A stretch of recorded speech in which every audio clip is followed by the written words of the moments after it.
Saben bengi mripati ki angel turu, mikiri urip sing rasane nyandoli laku. Dalan sing tak liwati kebak panyuwun, nanging nyatane malang gondok ingsun.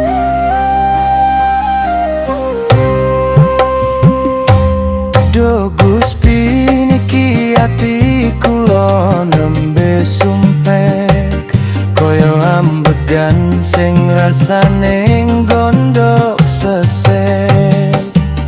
Angin sore ora iso gowo ayem, malah nambahi peteng dadi lali mesek.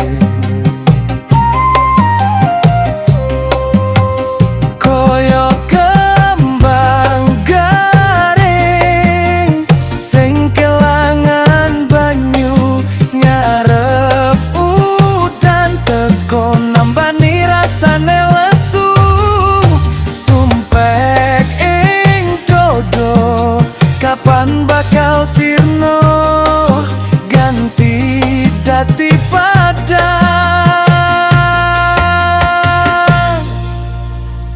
mulya ing dunya.